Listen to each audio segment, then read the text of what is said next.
All right, here we go. So I chose 13 of the most memorable WWE returns this year in 2023 thus far. And we're going to be ranking them from, well, legendary, great, good, not bad, and what. What being a nice way to say, what was that? In the nicest way possible.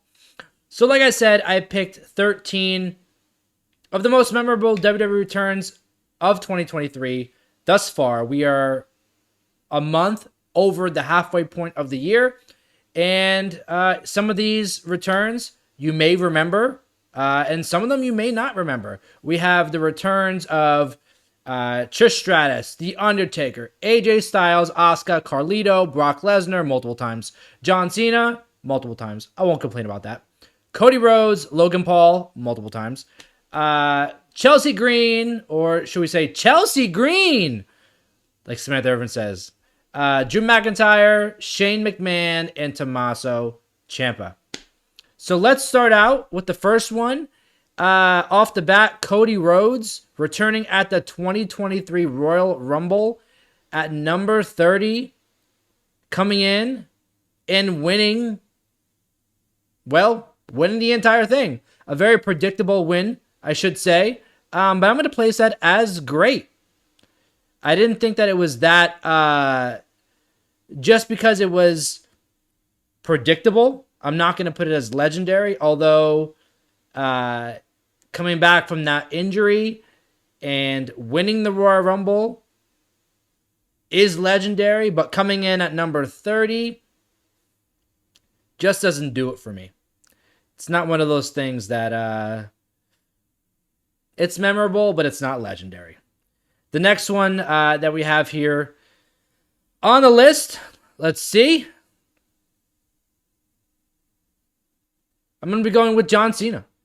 John Cena, I'm going to compile. So for superstars like John Cena or Logan Paul or Brock Lesnar who've had multiple returns this year thus far, I'm going to kind of group them together and give an average ranking. For John Cena, coming back around the WrestleMania time, I did not enjoy his feud with Austin Theory. It just wasn't anything that was memorable. They had the first match of the night at WrestleMania Night 1, which is nothing bad. But the match itself wasn't memorable. The feud itself wasn't memorable. John Cena literally appeared one time on Monday Night Raw to confront Austin Theory. Austin Theory won that match, retaining the U.S. title. By the way, Austin Theory, that was the last noteworthy thing he's done. And we are, like I said, a month over the halfway point of 2023. John Cena's return at Money in the Bank just a few weeks ago knocked me off my rocker. I mean, I was shocked. I did not expect it. And I was very, very excited about that. So for that, I'm going to put it next to Cody Rhodes in the great column because, well, anytime we get to see John Cena, I'm not going to complain. Now, Brock Lesnar, as you can see, already in the what column.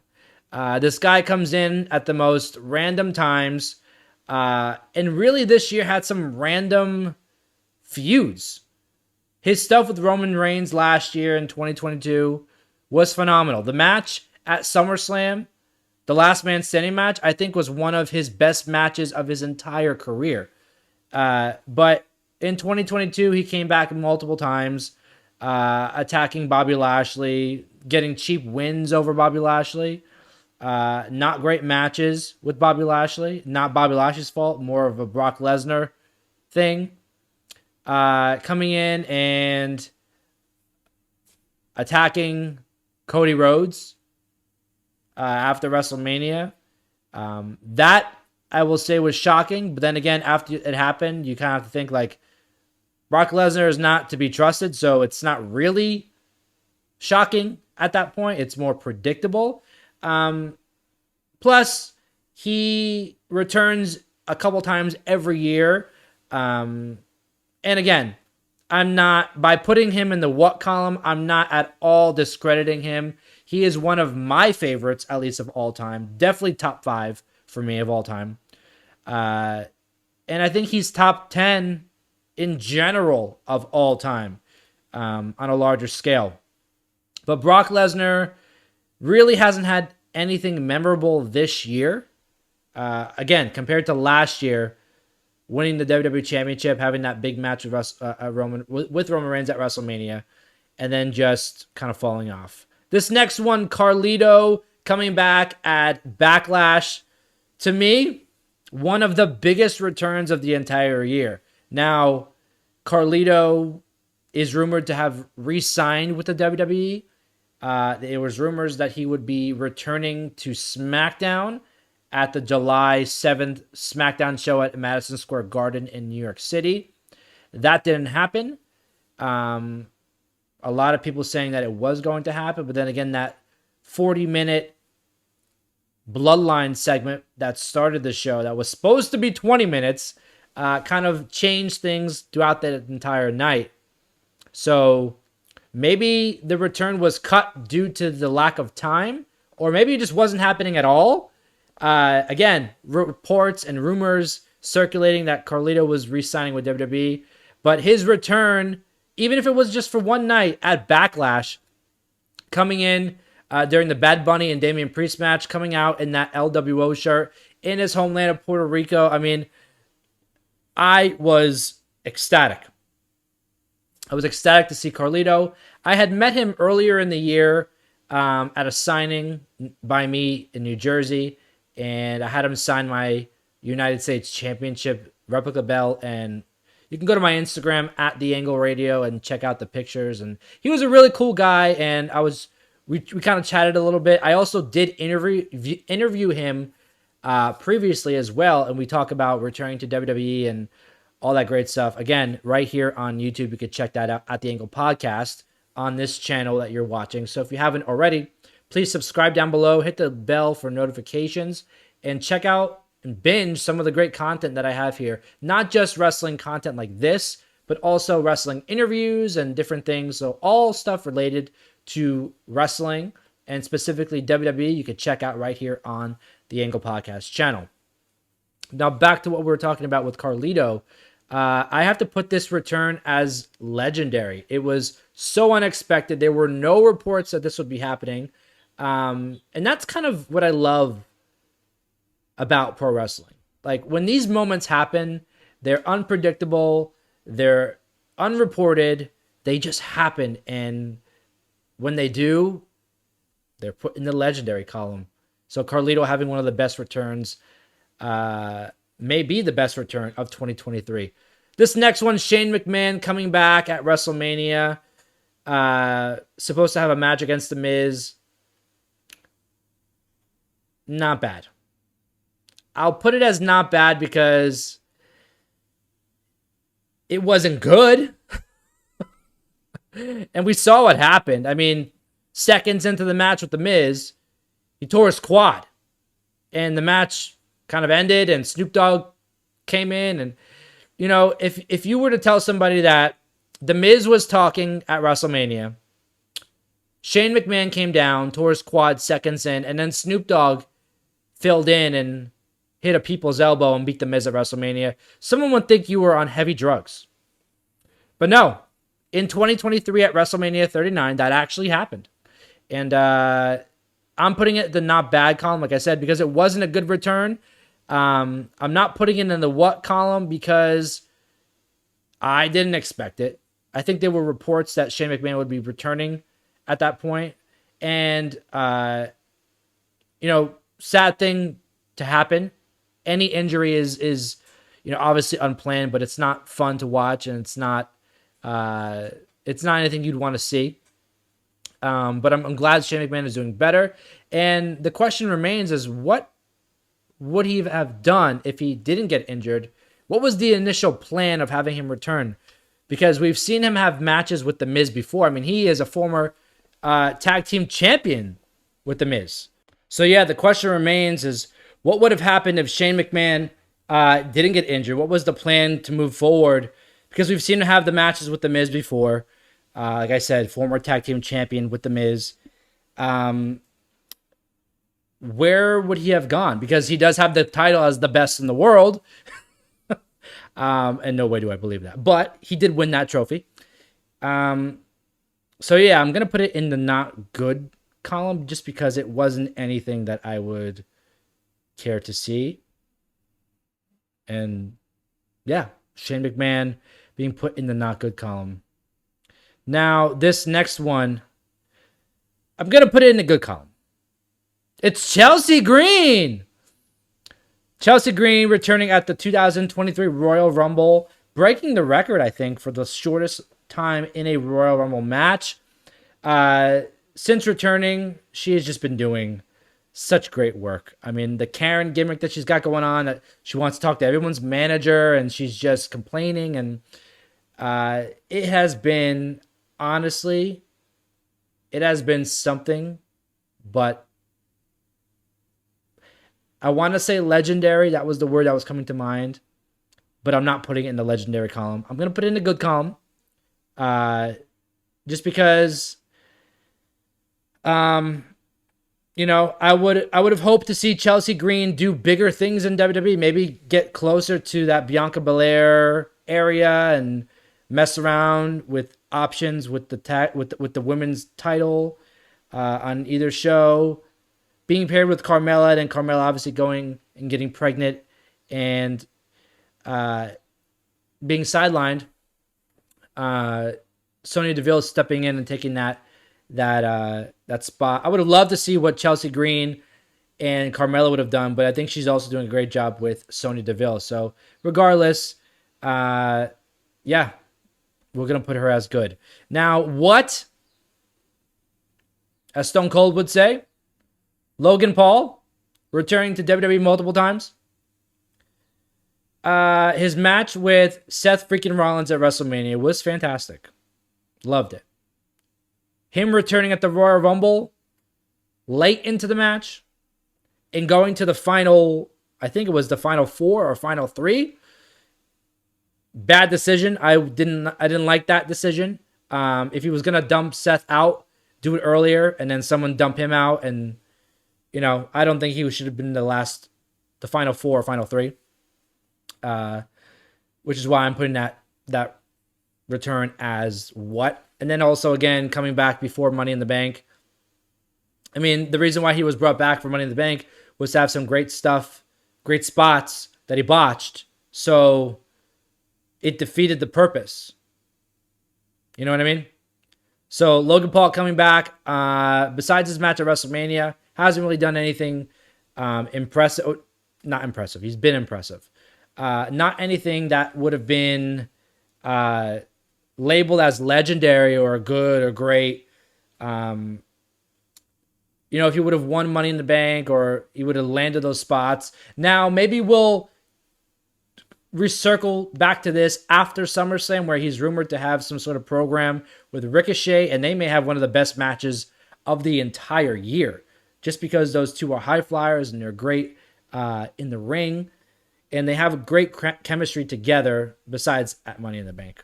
But I'm going to put Logan Paul as what? Because, well, WWE Universe can't stand him. I personally can't stand him. So, Logan Paul, what? This next one.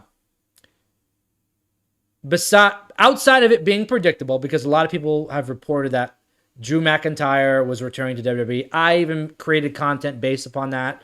You can check it out again on YouTube right here on YouTube, or any of my social media platforms, TikTok, Instagram, just all the places you could possibly find content. So Drew McIntyre having a predictable return, because a lot of people had said he would be returning. He was out since WrestleMania 39. Did not defeat Gunther or Sheamus. Lost that triple threat match at WrestleMania, and took some time off to, I guess, deal with injuries. Contract negotiations, apparently. His contract, I believe, is up in like the first month or two of 2024. So people were saying maybe there was rumors of him maybe leaving and going to another company like AEW. I personally didn't see that happening. I didn't want to see something like that happen. I think Drew McIntyre is a megastar. He should be in WWE. And that's that. So with that being said, we knew he was coming back. We didn't know when or how. And after Gunther won or retained his Intercontinental Championship over Matt Riddle at Money in the Bank, that music hit, that sword, you heard that sword sound effect play. Drew McIntyre, as Michael Cole said, that's a pissed off Scottish warrior. Or that's a pissed off Scotsman, whatever he said, something like that. He marched onto the ring, claymored the hell out of Gunther, held that Intercontinental Championship over his head, and my God, the Intercontinental Championship has not been this hot since I don't even know when. But Gunther versus Drew McIntyre is the reported match for SummerSlam for the Intercontinental Championship. And I do see Drew McIntyre dethroning Gunther. And that will be, again, a match of the year candidate, match of the night candidate. 2023 has been a great year in wrestling. As we can see here, a lot of great returns, but also a lot of great matches. We're halfway through the year, a month over the halfway point of 2023. And there are like countless match of the year candidates. Countless, as you can see here, returns to WWE. So Drew McIntyre's return, I'm going to put as legendary because, well, it is legendary. You know, there's no way around that one. It was just the best thing that they could have done to bring him back. Now this next one, the current WWE Women's Champion Asuka, I'm going to put as great because she was out for quite some time. She came back at the 2023 Royal Rumble and went to the final 3. And she came back with that face paint, a different look, a different aura. An aura that has been missing for quite some time. I miss this Asuka. Granted, after that, she just didn't do much. She had that match with Bianca Belair at WrestleMania where she was unsuccessful at winning the championship and then later went on to win the Women's Championship, dethroning Bianca Belair and ending that record-breaking run for Bianca Belair, and then obviously being the inaugural Women's Champion on SmackDown with the new title.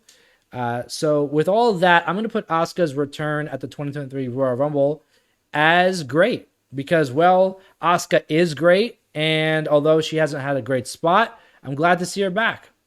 This next one is the return of the phenomenal one, AJ Styles. He returned during the WWE draft, was drafted to SmackDown with the OC, and he came back with a different attitude, more aggressive, more on point, I would say, more AJ Styles like.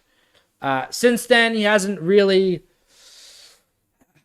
I don't know. I think he's missed a lot, and I don't think it's him. It's obviously WWE creative. I mean, he went to the finals with Seth freaking Rollins at Night of Champions for the World Heavyweight Championship, the inaugural World Heavyweight Championship. But after that, he just fell off, and like he lost to Karrion Kross, and like no one has lost to Karrion Kross. So AJ Styles' return, I'm gonna put as good because just because of the aura that came with him with that return. If he came back as that AJ Styles of 2022 or 2021, I wouldn't have ranked it this high. I was excited to see him back. He missed WrestleMania. He missed a lot of the year. So I'm gonna put him. Yeah, I'm gonna put him as good. Yeah, so I'll put AJ Styles as good. So we got 3 more. We got the Undertaker, Trish Stratus, and Tommaso Ciampa. And Tommaso Ciampa, I'm gonna put not bad because, well, he came back and he started a program with The Miz, which makes sense because when he left, he was kind of partnered with The Miz. I'm excited to see where Tommaso Ciampa goes from here, but I'm going to put his return as not bad because there was rumors that he would be answering Seth freaking Rollins' World Heavyweight Championship open challenge that was changed due to Vince McMahon being back in creative. Great decision, WWE. So due to that fact, I'm going to put him as not bad. Not bad, not a bad return, but not legendary. This next one, the return of Trish Stratus and I'm gonna put her in the good column. I'm gonna put her in the good column, and I'm gonna put her ahead of AJ Styles and Chelsea Green, because Trish Stratus came back to WWE, did some stuff with Lita and Becky, and then turned heel, which obviously it was reported that she'd be turning heel. But honestly, she came back, and like, she actually came back. Like, she was a participant in the Money in the Bank. She's competed on multiple pay-per-views already on Raw. I mean, she's paired now with Zoe Stark. Trish Stratus is actually she's listed on the active roster. You know, so she didn't just come back to be like 1 or 2 matches here and there and like have a part-time schedule like a Brock Lesnar or even like an Edge. Not to knock Edge, but she's back on like the active. Like, she's actually there doing things weekly. So that's why I'm gonna put her ahead of AJ and Chelsea, because she's just done some phenomenal things. Now, this next one, the return, not just the return of the Undertaker, but the return of the American Badass. And it wasn't just that it was the return of the American Badass. And I'm gonna put it ahead of Carlito and Drew McIntyre as the best return of 2023. And I'm saying that because there were multiple aspects that made this the best return of 2023. One, obviously, he interrupted LA Knight, which was a great segment. But then he also, obviously, Bray Wyatt came out, and he had that moment with Bray Wyatt kind of passing the torch in a way. But he came back as the American Badass with the Kid Rock, Limp Bizkit remix song. Came back on that bike, and man, the American Badass is someone that we haven't seen since 2003. Some of you watching right now weren't even born yet. Let that sink in. 2003, when he was buried alive by Kane in his match with Vince McMahon at Survivor Series. And then he came back as the dead man at WrestleMania 20. WrestleMania 20. And ever since then, he's been the dead man. We missed the American Badass. It's something that we've been asking for quite some time. Now that he's retired in the Hall of Fame, he's the American Badass, the Undertaker. And that, to me, so far, we are a month over the halfway point of 2023. Multiple returns in WWE. I only picked 13 here. We had, obviously, other ones. We had returns like DX and RVD, but they weren't like returns. They were just like Hall of Fame, Hall of Famers that were included in little segments here and there on big shows for the WWE Draft. Here, these are people that actually, their return made an impact. So, with that being said, here are the 13 best returns of 2023 ranked. And if you haven't already, please subscribe down below. Hit that bell to turn on the notifications. Get all the updates, all the information. I post I post a lot. But it's good content. It's engaging content. And comment down below who you think had the best return of 2023. Maybe I didn't include them here. Maybe I forgot or left them out. So let me know in the comments, and I'll see you in the next video. And before you go, please subscribe to binge more content right here on the Angle Podcast. Thanks for watching.